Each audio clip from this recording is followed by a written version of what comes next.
in the Wednesday edition of the Lombardi Line. I'm your host, Dave Ross, here at Circus Sports, fabulous Las Vegas, Nevada. Look who it is, America. Jensen Lewis back in the land in Cleveland, coming to us today. Jensen, great to have you in the program, my friend. Going to be a really good time here, talking a lot of NFL, obviously the college football playoff.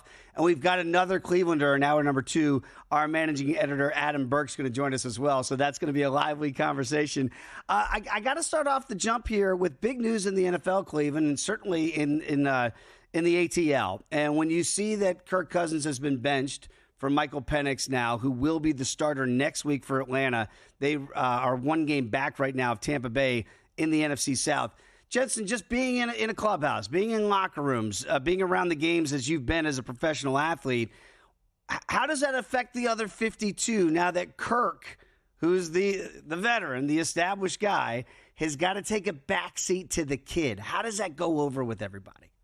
Yeah, D-Row, great to be with you. And, one of those situations that we feel like we see a lot throughout an NFL season, but more importantly, the dynamic. And you kind of watch that Monday night game and the way that offense, particularly in third and the crucial, third and longs, where, boy, they weren't even putting the ball in Kirk Cousins' hands. It gave you a moment of pause because we've seen him so many times in bigger moments throughout the earlier to mid part of his career be like, okay, let's let Kirk cook a little bit here. But, boy, you can kind of tell that the play calling already signifying that Raheem Morris and company were ready to make a change. And now you enter the dynamic of Michael Penix. And I have to believe if I'm Kyle Pitts, if, I'm Drake London, heck, if I'm still Bijan Robinson saying, we were pretty good before, but now all of a sudden the defense is going to have to be ready for that running dynamic in which that game plan was nowhere in the scouting report and in the film room in weeks prior. So, Dave, I think this is a fabulous move. And at a time where you've got a guy in Michael Penix who we saw throughout the college football playoff, a guy that knows the moment, can handle those opportunities to make big plays. It adds such a huge dynamic to their offense. And I think that also makes life, especially for the New York Giants coming up this week, that makes it pretty hectic to understand that you got a guy that can get a first down with his legs and be able to create some big-time plays. We heard from Raheem Morris yesterday on the show, and he was pretty adamant, right? Like, the quarterback's got to play better. Kirk's got to calling out. You're calling out your guys, and Kirk's a big boy. He can handle it. I covered him in D.C., right. Jensen. That's not going to be anything that he hasn't been through before, starting as a backup to Robert Griffin III. But do you think because it's Kirk, because he does have that kind of that persona, he does have the cachet in locker rooms, it is just year one in Atlanta, that he, quote-unquote, handles it the right way? Does that make it easier for this team to go forward with the rookie and Michael Penix? It just behooves him, too, right, Dave, to be not only the consummate leader that he has been in good times and in bad, but now you got a guy like Michael Penix who's going to be coming across. Like, I'm kind of excited for that rookie debut of, the jitters and the adrenaline are going to be there. You're going to learn really quickly, I think, about Kurt's dynamic and putting his arm around him, sitting next to him on the bench there, going with the iPad and understanding some of the coverages, some of the reads that perhaps for a first couple of series out there as an NFL quarterback, you're just trying to keep your wits about you. But I'm thrilled. I'm excited. And I'm glad Raheem Morris had the stones to be able to make this kind of move with Atlanta squarely still in the playoff chase. Dave, you know as well as I do, that is a hard thing to do for a head coach, to be able to sit there and say, I've got a proven guy. I got someone we paid a boatload of money to bring in here to be able to get us into this position. Now I got to cut the cord and say, we got to go to a guy that hasn't played an NFL snap in the regular season, but we entrust him because we know the skill set, we know the demeanor. And I think that's the difference maker when you have this kind of quarterback room, is for Kirk Cousins to be able to say, I understand, and he fully admitted, I haven't played my best football. Right. I haven't put the team in the best possible spot. Now let's see what happens with Michael Penix Jr. Dave, I'm thrilled to see what he's able to do. Jensen, you see the last 3 games here for the ATL, and it starts off against the Giants. This number, by the way, was up as high as 10. It's back down to 9, 8.5, 9 in some spots here. Then you've got the Commanders on Sunday Night Football, which, if you get by the Giants, still has importance because you have to sweep these final 3 against the Giants, Commanders, and Panthers and hope that the Bucs trip up once, right? Because right now the Buccaneers have that 1-game lead, but Atlanta did beat Tampa Bay twice in the regular season. And Tampa Bay, it's not going to be as easy maybe as people think against Dallas. We'll find out how that plays out this week. And then it looks pretty easy, you would say, on paper with the Panthers and the Saints to round it out. But, Jensen, you think this does give new life to Atlanta that says, hey, no disrespect to Kirk, didn't look like the same guy like he looked at the beginning of the year. We got to try the kid. And if he gives us some juice, and if the Bucs slip twice, all of a sudden Michael Penix could be a starting quarterback in the postseason, Jensen. Wild to even think about, Dave. And I'll even go the recency bias route here with where are we at with the elite quarterbacks in our game right now? They're mobile and they can throw. Yep. And I think that's the dynamic that Atlanta was sorely missing. It's going to open up opportunities for a guy in Kyle Pitts that to this point has really been limited in his production. I think Bijan Robinson is looking at this saying, oh, I'm going to get how many more one-on-one coverages? You're going to have to cover me in space. And then I don't think Drake London really gets impacted at all. I would be very intrigued, and maybe not really with the Giants, as bad as they've been. But you fast forward a week, and let's say that Atlanta takes care of business and they do what they have to do. I think the number, as you mentioned, has now surged here a couple of points up to double digits as the Falcons being a favorite. I'm thrilled to think about also, too, when we watched Dallas, go into Carolina, and what was the whole hoopla? It was like, all right, Carolina, first favorite, first time being a favorite and God knows how long. But it was the way that Dallas came out, right, that allowed them to create havoc for Bryce Young. Now, Bryce Young has got plenty of starts under his belt. I'm kind of anxious to see what the Giants throw at Michael Penix Jr. and to see if indeed he's going to go that first look, maybe a second look, and then pull it down and run. Because let's face it, that has been really, and I bring this back to where we are with our elite quarterbacks. That's where Josh Allen has been really good. That's where we know Lamar has been really good. Jaden Daniels is a rookie this year. How many times on 3rd and 7, 3rd and 8, it hasn't been there, and he's found a way to create with his legs.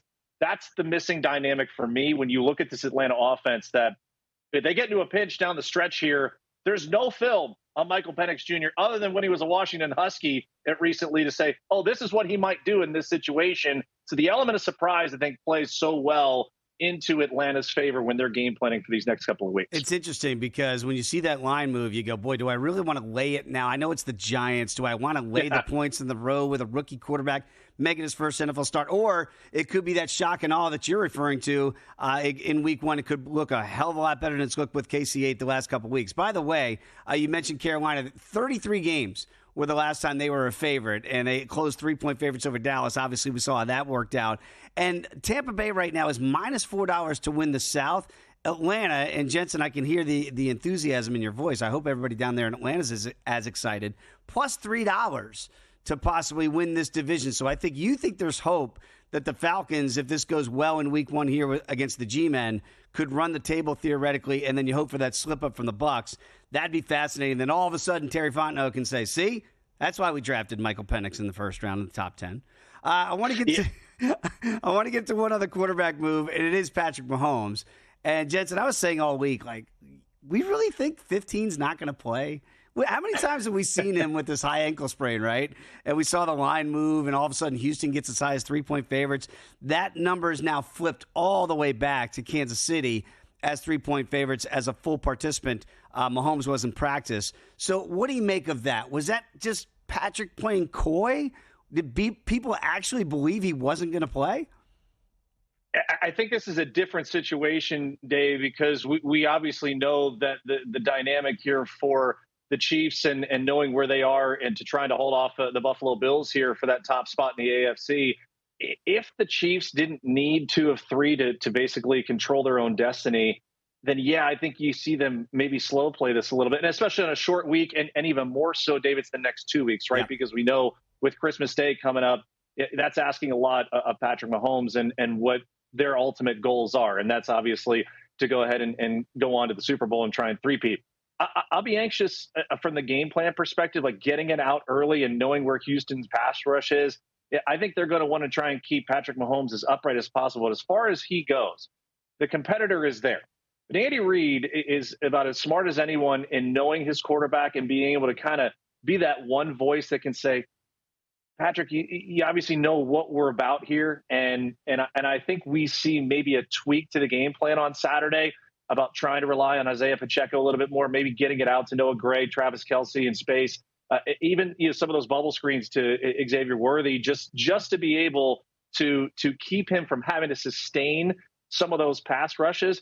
But yeah, overall, it wouldn't shock me if it's one of those things where they just get a bit more conservative, knowing that all they've got is 2 of the next 3 in their back pocket. If they get that, then they're home free with that very crucial bye in the AFC playoff picture. Jensen, I'm just a civilian. If I tweak my neck, I'm probably calling out sick for the day. You know the difference between being hurt and being injured. What is Patrick Mahomes? Is he hurt or is he injured?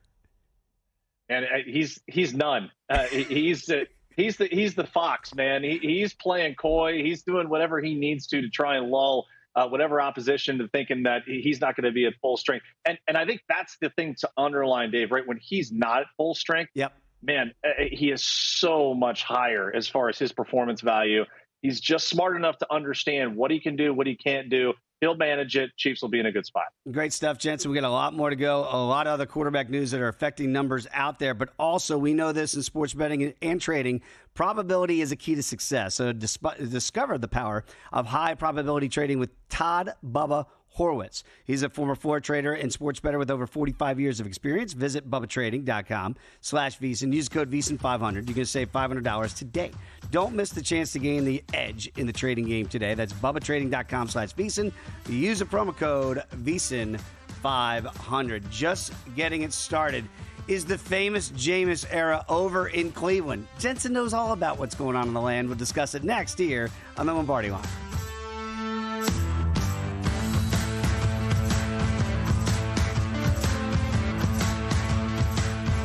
Time. There's nothing more valuable.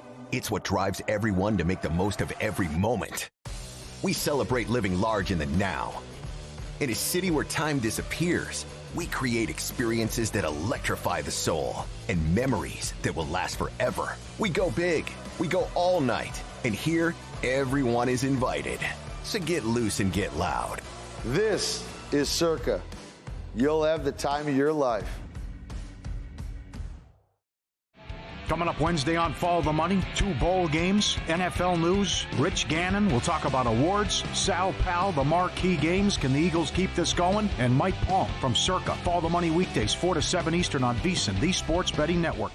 Want to see who at VSiN is on a hot streak? Go to VSiN.com/picks to see all the selections and weekly leaderboard of VSiN hosts, writers, and guests. Become a VSiN Pro subscriber and get every pick sent to your inbox daily. Just head to VSiN.com/pro.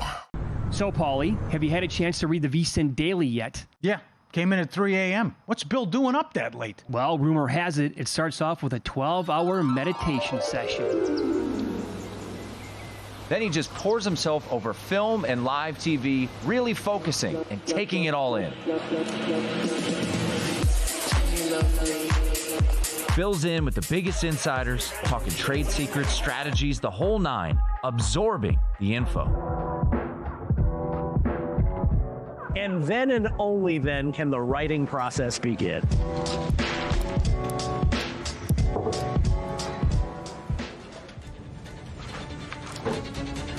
In Las Vegas, Bill's Late Night becomes your early morning.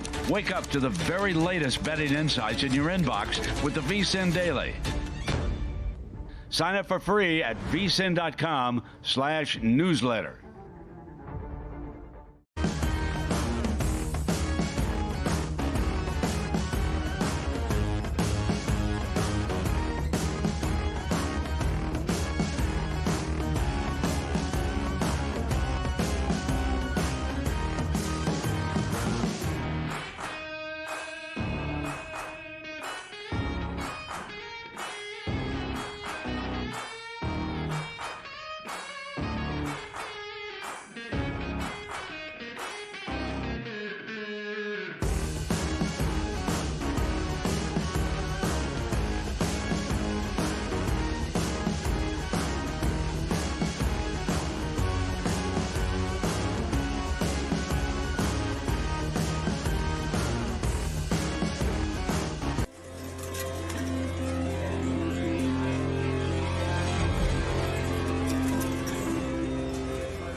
VSiN, the Sports Betting Network.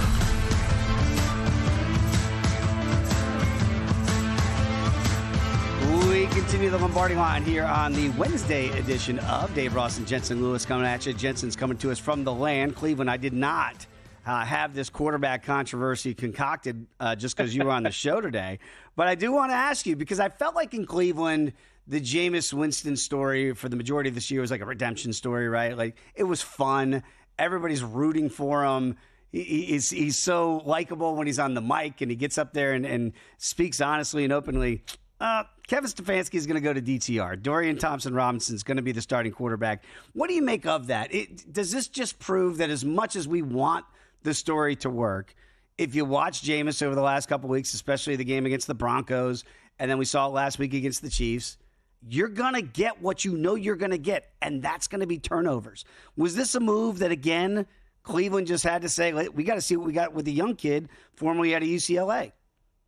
Yeah, David, and it's pretty easy to look at just from watching Jameis Winston the last 3 to 4 games is, when you turn the ball over the way that he does individually, that's a hard way to do business. And that's even trying to offset. We watched that Denver game, right? And he throws for 1 million yards and a bunch of touchdowns, but then you have the mistakes. And to me, if I'm a coach, and especially an OC, in the red zone, in trying to be efficient, you have to have some reliability. And I think that's probably where Kevin Stefanski comes down and says he's got now a body of work to say, not only in third and long situations, but also opportunities to go ahead and score, or at least be able to give us an opportunity for a field goal. We've got to be able to capitalize on those opportunities. And let's face it, the offense has had their issues with Deshaun Watson earlier in the year. You get that breath of fresh air with Jameis, but I think I fall on the coach's angle here, and that's, hey, when you turn the ball over at this rate, it's hard to endorse that to continue. And I think there is an element here of DTR. I mean, the guy has put in his time. He's done everything that's been asked of him. And now at the last 3 weeks, Dave, why not throw him out there? They have a decision to make next year. And I know that the Haslams are trying to figure out what to do with Watson and the contract and trying to see if there's a way to offset some of those financials. But this is about competing. And I think Kevin Stefanski is in the business also of going to ownership and saying, I've got to have a competent quarterback to be able to not only win or compete to win, but that guy's got to put food on the table too, David. Right. We heard about Stefanski possibly being on the hot seat. I don't think that's the case because of what's happened with the injuries and all that.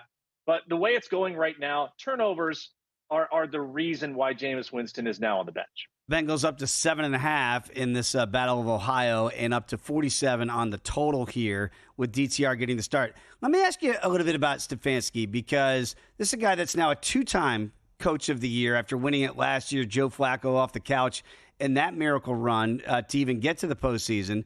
And you mentioned that maybe there's a ways on the hot seat. Boy, if he is, he won't be out of work long if he doesn't want to be out of work. I think that's pretty safe. What do you make of the job he's trying to do there? Because you do feel like ownership saying, we made this deal. Stefanski didn't, right? Maybe he's part of those conversations, but he didn't decide to give all that money to Watson.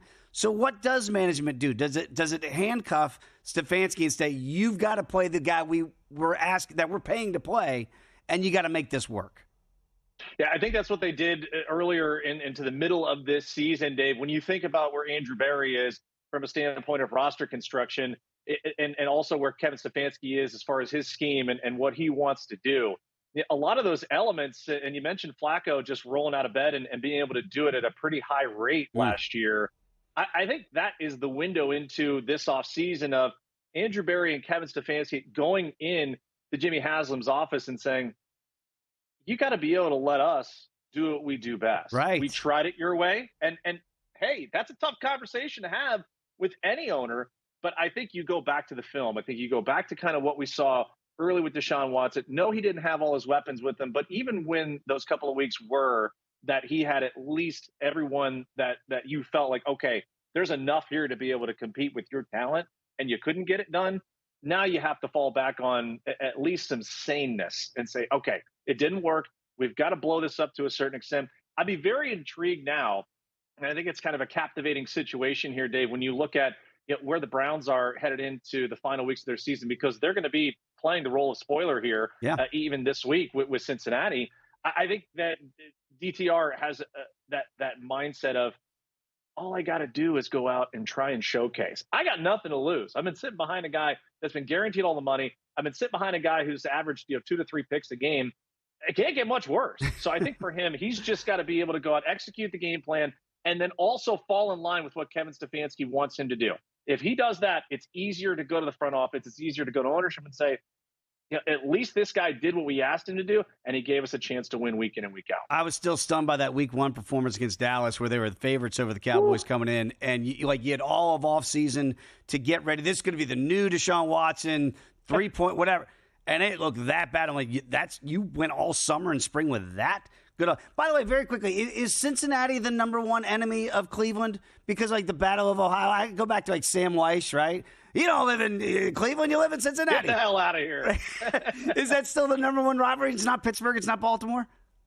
No, I think you still have the Steelers and the Browns probably being as big as it gets. And of course, knowing where Baltimore and Pittsburgh are this week, there's still plenty of people here in Northeast Ohio that still blame Art Modell for what he did. But ultimately, I think you're right, though. You go back to week 1, Dave. Look at this division. And I think a lot of the futures board was really bearing that out, that this was that battle-tested division. As much as we look at the NFC North respectively, too, and it has played out with the way the Lions and the Packers and the Vikings are, I think a lot of people probably anticipated the AFC iteration of this being pretty similar in as far as, hey, maybe 9 wins does win this division. Right. We're probably going to look at 10 or 11 now, the way that Pittsburgh and Baltimore are set up. But boy, Cleveland with such expectations, and I think quietly here, a lot of people believed it was make it or break it for Deshaun Watson, regardless of what the contract guarantee was. Because Kevin Stefanski, as you mentioned, a proven winner with basically you and I as a quarterback in that scheme. And I think that's what he'll ultimately take to this ownership group at the end of the year, regardless of how they finish this. And I think for him, he feels a lot better if DTR puts them in a spot to win 2, if not 3 of these games. That makes Kevin Stefanski's job, I think, a lot safer from a standpoint of, give me the quarterback that doesn't turn the ball over, give me the guy that executes my game plan, regardless of personnel, and they'll be in much better shape. I can roll the ball. I can roll out and throw the ball right in the ground for a lot less money. I'll just say that. Look what's going on in Tennessee, and looks like Mayo Boy is going to get benched again here, and they might go. It's either going to be Mason Rudolph, presumably, or it could be Trevor Siemian in there. But Will Levis, what does this say about a first-year coach here, Jensen, in Brian Callahan? And with a guy now in his second year, we didn't draft you, right? That we're not part of that decision making. We gave you a shot. It's not working. Is that what you read when you make this quarterback change this late, to go away from the kid when your season's over and go back to potentially the veterans that we talked about as the backups? It kind of in line, Dave, with what we saw in Cleveland, right? We talked about Jameis turning the ball over. Will Levis has been an interception machine. And then also the inefficiency on third down, being able to continue to move the sticks. It doesn't help that, Tony Pollard now, it seems like it is going to be done, but a great fallback option here with Tyjae Spears. I think also that just the idea of Brian Callahan saying, okay, this guy has some limitations, and they tried to do the best that they could. This offense, a little bit more limited, even with Calvin Ridley being able to come back and at least draw some of the coverages to his side. There just has not been continuity, Dave. I don't know about you. When you watch Tennessee and you even see them on paper, you're like, I really don't know what I like about the group. It's not that you hate what you see, because there are some, good options that they have. But when you don't have the trigger man that's able to disperse and be able to get the ball to your playmakers on a consistent basis, it's not going to work. And so I think that's kind of where Brian Callahan is at this point. Hey, Mason Rudolph, at the end of that last game is now at least in that same iteration of where Kevin Stefanski is with DTR. Hey, I've got a guy that can at least facilitate. I got someone who's been here, done that, understands the coverages, understands what's coming at me. So I think that gives them a better chance. And hey, what a big time spot for Mason Rudolph. Tony up, baby. Let's see what you can do. The Colts are right in this thing. It's going to be an exciting game. And people forget, Mike Tomlin cleaned out his whole quarterback group, and Mason Rudolph got them to the playoffs last year. I mean, he had to go. Yep. Mason was third string last year in Pittsburgh. That's obviously not happening with Tennessee, but the line move, by the way, is to Tennessee. This came down from 4 to 3.5. So Will Levis, even the betting market is going against you on this one. They have a little bit more respect for Mason Rudolph, and if it's Trevor Siemian. By the way, we've got a great deal right now for you here at VSiN. It's the holiday season. as we all know. So if you sign up today for our holiday special, that gives you coverage all the way through May 1st for everything we do for just $79. That's daily best bets, 24/7 video, exclusive betting splits from DraftKings and Circle right behind me here in Vegas. So we got you all the way covered. College football playoffs, Super Bowl, March Madness. Sign up today, VSiN.com/subscribe. Holiday special, just $79 all the way through May 1st. All right, the playoff picture looks pretty clear, Jensen, but some of these games this weekend certainly will affect that picture. We'll discuss it and see if we can find any value in some of those games. That's next here on the Lombardi Line.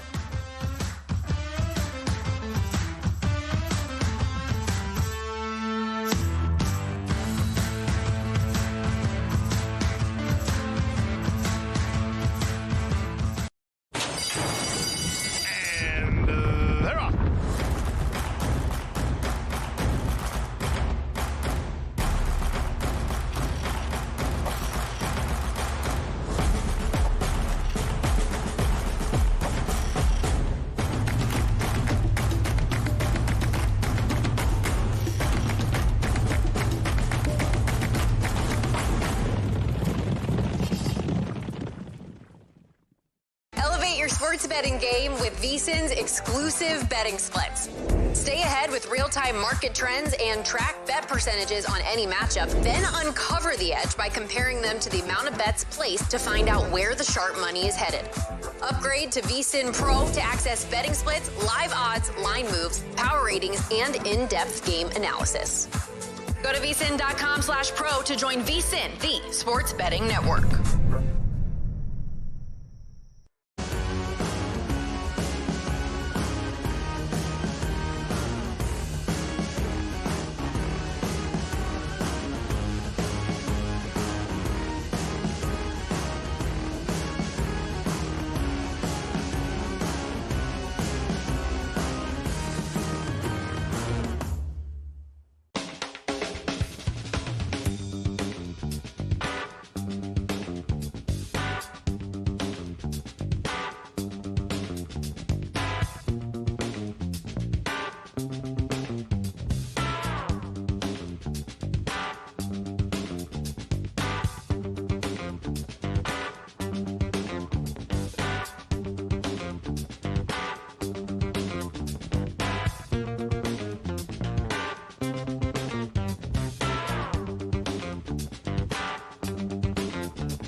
This is VSiN, the sports betting network.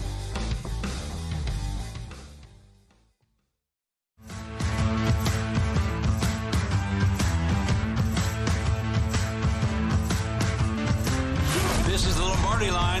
VSiN, the Sports Betting Network.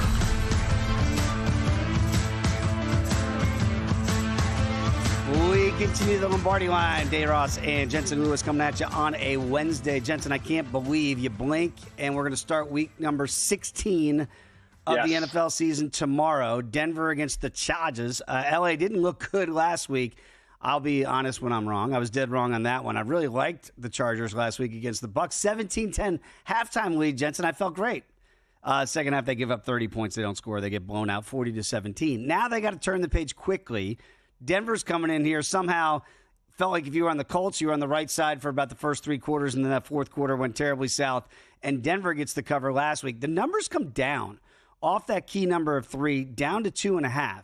Jensen, is that respect in the betting market for Bo Nix and Sean Payton, or is this a play against the Chargers looking that bad last week against Tampa Bay? Yeah, I kind of feel like it's against the Chargers, and for a team and what Jim Harbaugh wants to do.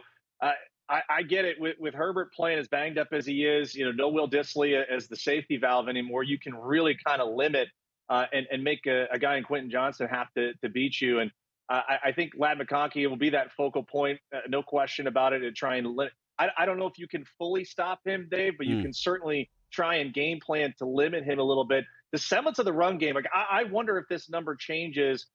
If Gus Edwards had shown that he could handle a lead back role, if Vidal could be a change of pace guy that allows them the opportunity to move the chains. But I'll go back to what Sean Payton and Bo Nix have done, and I've really been impressed with the way that Bo Nix has handled this late into the season. Right, we look at quarterbacks now, especially with the NFL calendar the way that it is. And Caleb Williams kind of gave. And I know as a Chicago guy, when you look at watching and his body language, like, it's not only catching up to him because of the wins and losses, but a couple of the hits now hit harder than where they did in week 9 and week 10. So I give Bo Nix and Sean Payton credit for being able to limit the amount of big time impact on the first year quarterback. Now it has helped that they have found ways to be really successful in short yardage situations, which I think will be critical. And not that they need to play keep away from Justin Herbert and company, but knowing what Jim Harbaugh wants to do and knowing where Sean Payton can counteract that, especially in his own backyard, I think the Broncos have the advantage here. You look at it too, and the Chargers at 8-6 in that 7 spot here right now as the last wild card to get in. Broncos ahead of them right now by a game. You don't want to do like Tom Petty free fall here if you're the Chargers and let one thing get to another, but this would give life on tomorrow night if the Broncos were able to beat them for the Colts, Dolphins, or Bengals. I still think it takes a long shot for the Chargers to fail with their 2 games. Looks relatively manageable for the Chargers going forward. But what do you make of what Harbaugh's done in year 1? Is this just like, hey, J.K. Dobbins, we can't predict that. There goes the running game. As you mentioned, the Gus Bus has not been the same guy. He wants to run the ball. He wants to rely on his defense. He just might not have the horses to do all that. It's been remarkable, right? When you think about his first year in San Francisco and the resurgence, there and making the quarterback change to Kaepernick and the success that they had, I think he understands what it takes. And the first thing we hear is about the culture, right? And the focus on being able to ground and pound, control the clock, be able to limit explosive plays on the defensive side. He's done all that. Dave, the remarkable part here is all the injuries, and especially the offensive ones in which Justin Herbert himself has not been 100%. He's been without key pieces week in and week out. They're still here. Yeah. They're still here, and they're in a spot where they can control their own destiny. They can find a way to get in. And let's face it, if Herbert can find a way to, and I don't know if he's going to get 100% healthy by the time the playoffs roll around, but if he is close to 100%, he himself, we know, it may be a poor man's Josh Allen with what he can do because, with his feet, he may be a bit more limited the way he is right now. But, man, Dave, to me, that could be a dangerous club, knowing what Jim Harbaugh wants to do. If the defense gets to a point where they can limit explosive plays again the way they did in the early part of the season, I'll tell you what, you can do far worse with what the AFC and the NFC bottom of the playoff picture looks like if you're looking for teams that can potentially upset and win a game. By the way, I've got a ticket over 9.5 adjusted win at plus $1.50 in the Chargers. I felt like a genius at 8-4. I'm getting nervy at 8-6 here, Jensen. So I need 2 more, Coach Harbs. Get it home for me. Look, the Texans and Chiefs, we talked a little bit about it, the flip of favorites. This thing's gone back and forth as the week's gone on. Obviously, open Chiefs, and the injury flipped it all the way to Houston being the favorites, flipped back now with the news that Patrick Mahomes practicing this week. But really in that playoff picture here, and Jensen, we alluded to a little bit off the top, if you're Andy Reid and company, how important is it to get that 1 seed? That means maybe you push it a little bit more with 15 and don't turn it over to Carson Wentz. Is that the rationale here? Because Mahomes is going to be I want to play. But sometimes Andy's got to do what's best for the long term. But that long term looks a lot better if you get one less game to play. Yeah, and I think a lot predicated on Saturday, and I know this is a game that we'll talk and focus a little bit more about coming up. I really like an angle here teamed with the other game on Saturday with Pittsburgh and Baltimore. I wonder, because it's not just about Saturday, Dave, it's about Christmas Day too. Yeah. And that truncated time is why I go back to kind of my original point before, where the game planning is going to be to protect 15 and is going to be really incumbent upon Steve Spagnuolo and that defense to be able to create some chaos. Now, CJ Stroud has shown that, especially on the road, he can get into spots where he doesn't make the best decision. I wonder if the Texans and a guy in Joe Mixon from his days with the Bengals, that's a guy that's gone into Arrowhead, knows what it's like to play at this time of year, knows what it takes to silence that crowd. I wonder if the Texans just go ahead and say, forget it. We're going to limit opportunities. We're going to just go ahead and find a way to get this run game moving, do a little bit more play action than what we're used to. The weapons are there for the Texans to make life really miserable for Kansas City and force Andy Reid into a position where he's got to leave Patrick Mahomes in, because it's a home game, Dave. They want to try and take advantage of this and then be able to play whatever they want. Do you sell out for Christmas Day and try and get that done so you don't worry about Week 18? Boy, I really think the Texans are in a prime spot here, just knowing the critical decision that Andy Reid has. How long do you let Patrick Mahomes play on Saturday afternoon? Great question. You mentioned the other game, too. It is our game of the week that we're going to really get into in depth in hour number 2, the Steelers and Ravens. I'm a little surprised where this number has gone up to 6 here in Charm City. And we saw, look, the second half didn't look pretty for the Steelers against Philadelphia last week in the Battle of Pennsylvania. But I'm a little surprised because the Steelers can wrap up this division with this win. So you look at the playoff picture. Obviously, you don't want to be the wild card. Maybe Baltimore, not as daunting. Remember, they were the 1 seed last year. That didn't work out when Kansas City came knocking on the door in that AFC title game. How important is it for Pittsburgh, if we're going to take them seriously long term, to wrap it up, which would be amazing, to wrap up the division Saturday and have 2 weeks to kind of maybe jostle for position, but you're locked in as a divisional winner?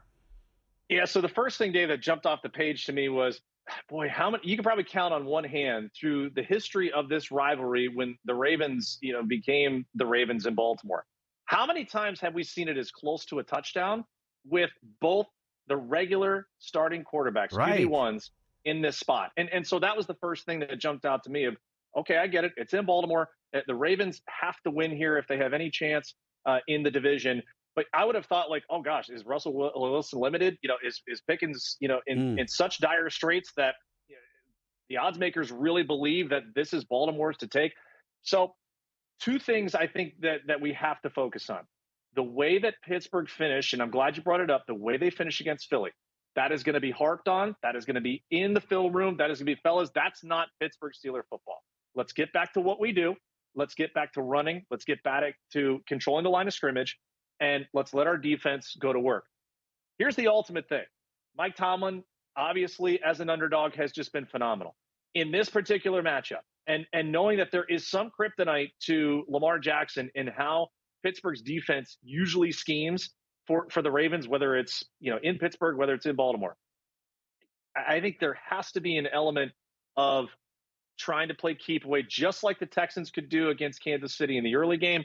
Limit the opportunities for Lamar Jackson to do damage. I think he still gets his, but if I'm Pittsburgh, I am selling out, especially if Pickens is not in. I am selling out to get Najee and Jaylen Warren really moving early. And if you got to force feed it, do it. Bleed this clock. Have Russell Wilson in third and manageable. And I think that ends up being the difference maker if the Steelers end up winning this game. Up to 6.5. It feels a little disrespectful when I see that number yes, keep it climbing. Does. Right? Like, wait a minute. Have you guys not seen us play for the majority? I know the last half looked bad, but interesting that it's up to 6.5. And by the way, the way Lamar Jackson's playing, his numbers are actually better this year than his MVP season a year ago. Amazing. When he won his second MVP.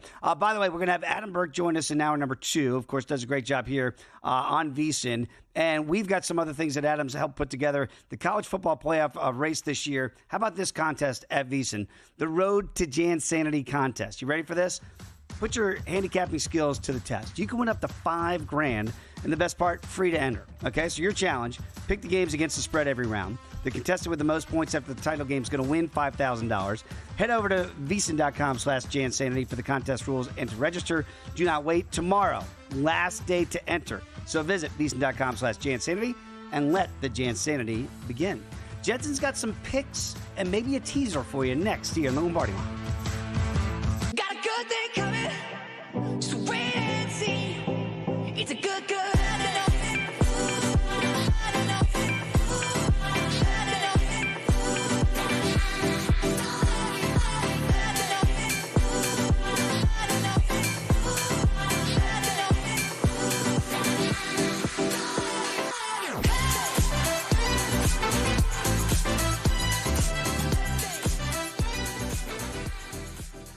You spoke, we listened. Introducing the all-new VSiN Watch app.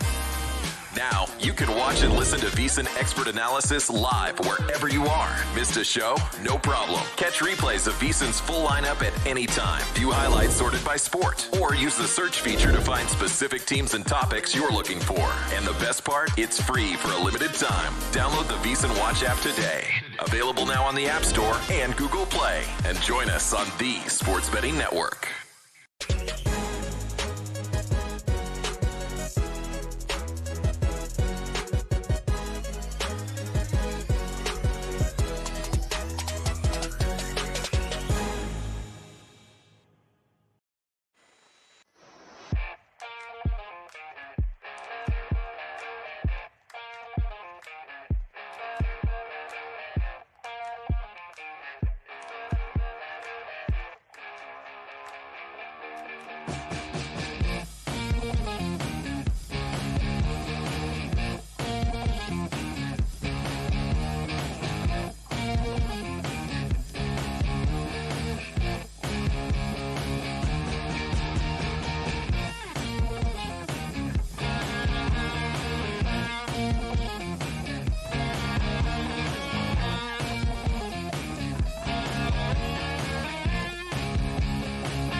VSiN, the Sports Betting Network. Rolling along here on the Wednesday edition of the Lombardi Line. Dave Ross and Jensen Lewis coming at you. And I'm going to get to your pick a little bit later on in this segment, Jensen. It's going to be, I know you get a sweet 6-point teaser for the people out there. But I feel like we've disrespected the NFC, right? We talk all AFC, and I get it. All the marquee games are in the AFC right now. And it kind of feels that's the way about the conferences. I know we'll get to Detroit and their injuries, but I feel like we felt like there would be some more depth in the NFC, and maybe there's not. Maybe that really is all in the AFC. And I guess that gets us to the Eagles. How do we feel about the Eagles? 3.5-point favorites here against the Commanders this week. The Commanders right now are in that 7 spot in the NFC. And the Eagles technically here, Jensen, I mean, they're playing for potentially a 1 seed, right? If Detroit stumbles somewhere along the way, do we view the Eagles and say, yeah, I can lay 3.5 in D.C. this weekend because this is the best team in the NFC? Is that in fact? Yeah, I would guard against two things, and I think you clearly see what a media narrative can do to a clubhouse. Plenty of bulletin board stuff that Jalen Hurts and A.J. Brown and company were like, okay, this is what you wanted to see. And I love that he came out and said it, because there are times that you're looking for something to unite a locker room or unite a clubhouse, and that kind of performance, it was almost the ultimate flex of, okay, on demand, we can do this. And I think that's probably the thing I take away, especially against a Pittsburgh team that, for all intents and purposes, one of the best teams that the Eagles have played all year. Now in this spot against the Commanders, and I love the Commanders at home here just because of the emotional game and just kind of the outburst that Philly has had. You've also won 10 in a row. And at some point, the music's got to stop on that end. And Philly is in a spot, too, where they've got to recreate some of that energy and recreate some of that, I guess, momentum moving into that game day. So I think Jaden Daniels is in a great spot. I think the Commanders are in a great spot here. But make no mistake about it, the Lions losing now adds extra momentum, too, for an Eagles group that, let's face it, if they have the opportunity to play that NFC Championship outside against potentially a Jared Goff outside the dome, absolutely advantage Philadelphia Eagles all the way. Jensen, you had Eric Wedge, Manny Acta, is that right, back in those days? Yep. Okay, and I loved Manny. He was the D.C. guy when I was in D.C. And the reason why I bring that up is sometimes I think we look at Sirianni in Philadelphia, and you want to blame that guy. And then they're just not losing, so can you still blame that guy, right? Like, Sirianni's the fall guy if something falls. That we're going to pin it on him, and he's got to go. But when they don't lose like this, what do you make of what Sirianni has done this year? Can we give him credit for, I know Howie Roseman is going to get the credit for bringing in these coordinators, but it's still under Nick. Like, can we start to look at Nick and say he's, dare I say, maturing as a head coach? Yeah, and I guess if you want to do the head-to-head, and we've kind of looked at where Dan Campbell has been the last couple of years in these peculiar decisions, the onside kick, just the latest one with as much time that was left in the fourth quarter against Buffalo, and at home, much less. Right. I think that's probably the thing you look at with Sirianni is at some point, give him his roses and allow this guy to say, okay, you don't have to like everybody that you work with, but you got to respect them. And I think the numbers that you see right there just bear it out. The guy's won 70% of his games. It's ridiculous. You look at what he's done this year. And also think about this subplot here, Dave. When Detroit was pretty much that sexy pick at the beginning of the year, everyone looked at the board and said, oh, the Lions, the momentum they had last year, they were so close. This is the team. Philly went out and got Saquon Barkley. Philly went out and kind of telegraphed, hey, we're going to get better. We do feel disrespected, and we're fine kind of under the radar early on here. And I think probably Nick Sirianni took that a bit personally too, and probably got to the group and said, if they want to just forget about us, then we'll go ahead and take care of business. That's all they've done. That's what you're asked to do in the regular season is win games, put yourself in the best possible position from a playoff seeding standpoint. The other thing that I'll throw out there, and knowing that the Lions are so beat up, Dave, how many times do we see it where if you have a great running attack and you have the ability to limit possessions from an explosive offense, it doesn't have to be pretty. No. It's about winning. It's about advancing. Philly has that nucleus, and they have a guy, Nick Sirianni, who, to this point, hasn't made the boneheaded decisions in those big-time spots in playoff games, he's going to allow Jalen Hurts, he's going to allow Saquon Barkley to determine their destiny. That's a pretty good duo. If you're asking me, that's where you're going to put the ball in their hands. I think that's where Philly's bread is butter. Detroit's still the favorite to get the number one seed in the NFC, minus $1.05. Philadelphia is plus $1.70. Minnesota is plus 380. And the reason why I bring them up, they're going to go out to the Pacific Northwest to take on the Hawks, and Seattle coming off a devastating loss at the hand of the Packers in prime time. Vikings are 3.5-point favorites on the road. Total there of 42.5. So I mentioned the number one seed here. They went out, and they're going to be the number one seed. I'd have to look at the tiebreaker with Philadelphia since they did not play each other. But obviously, if they beat Detroit theoretically and win out the last game of the year, they would win the North and then be in play for that one seed with Philadelphia. Have we discounted that possibility? Have we discounted the possibility that Minnesota can actually win this division?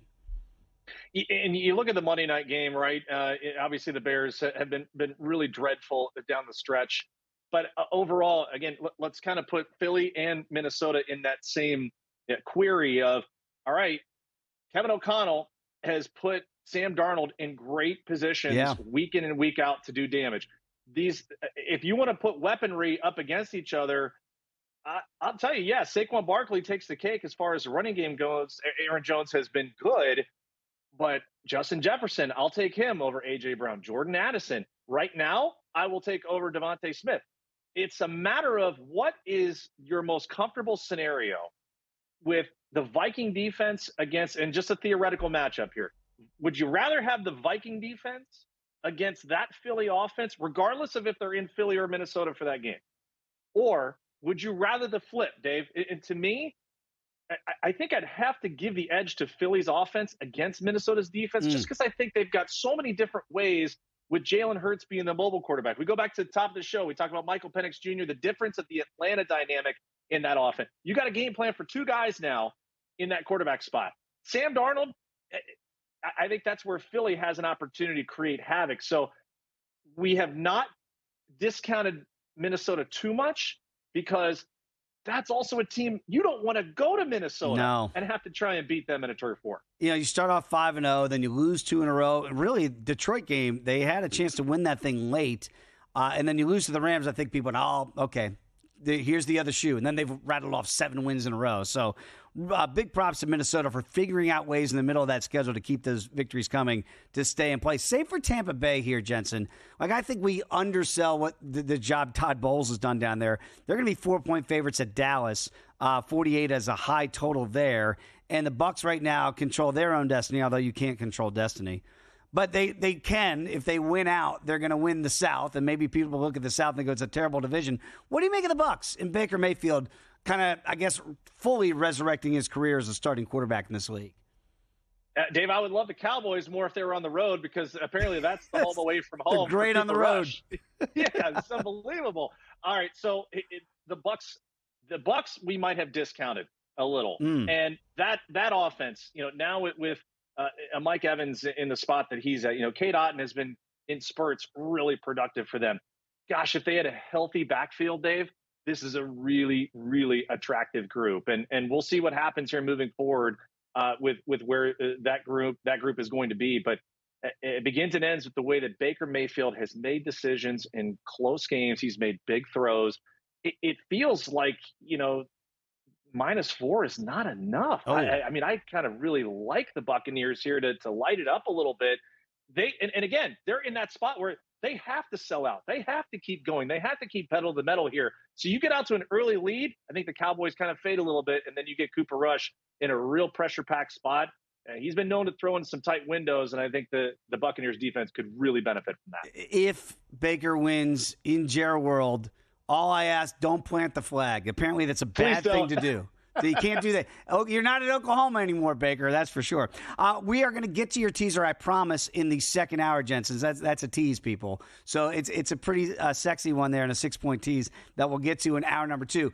NBA has a rare night off, but the season, of course, is in full swing. So got a great deal for you here with Pick 6 from DraftKings, official partner of the NBA. All you got to do is you download the DraftKings Pick 6 app. You're going to select 2 or more players, choose if they're going to have more or less of a stat line, say points, rebounds, 3-pointers, and the like. New Pick 6 players can play $5, get 50 in Pick 6 credits. So download the DraftKings Pick 6 app now. Use code VSiN, that's VSIN for new customers. Play 5, get 50 in Pick 6 credits only on DraftKings Pick 6. Jensen, a lot to get to in hour number 2, including our game of the week. It does come to us from Charm City. Adam Burke, another Clevelander, is going to join us in hour number 2 as well and talk some college football playoffs too, and your 6-point teaser that people must play.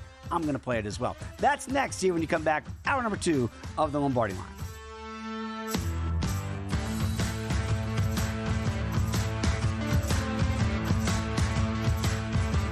And we're out. Okay, give me 1 sec. I need to load funds into my